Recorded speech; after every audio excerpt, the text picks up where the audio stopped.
L'émission Quotidien sur France 5 a diffusé un reportage concernant l'affaire Xavier Dupont de Ligonnès ce mercredi 11 novembre. Pour l'occasion, Assedine Ahmed Chaouch, journaliste pour l'émission s'est rendu au château de la Brière dans les Côtes d'Armor, l'endroit où le groupe de prière fondé par Geneviève Dupont de Ligonnès se réunissait.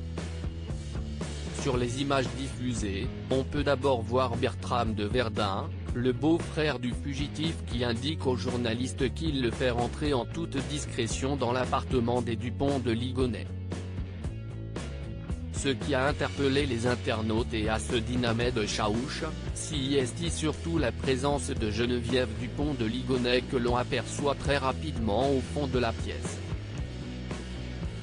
Voyant les caméras, elle s'est empressée de se cacher et vu les propos de Bertram de Verdun, on peut imaginer qu'elle lui a demandé de venir fermer le rideau.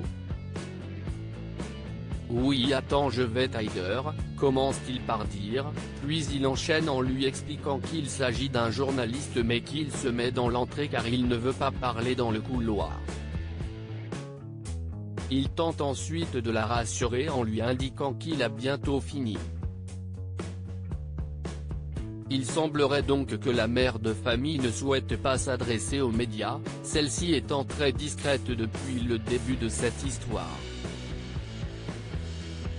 Une affaire non résolue. L'affaire Dupont de Ligonnès, aussi appelée la tuerie de Nantes, passionne les Français depuis 2011. Pour rappel, 5 membres de la famille, Agnès la mère et ses 4 enfants Arthur, Thomas, Anne et Benoît ont été assassinés entre le 3 et le 6 avril 2011. Les corps ont été retrouvés dans leur maison le 21 avril 2011. Dans cette affaire, le principal suspect des assassinats n'est autre que Xavier Dupont de Ligonnès, le mari et père de famille qui reste introuvable depuis le 15 avril 2011 où il aurait été aperçu dans le Var pour la dernière fois. Si personne n'a de nouvelles depuis, ses proches sont néanmoins convaincus que l'homme est toujours vivant.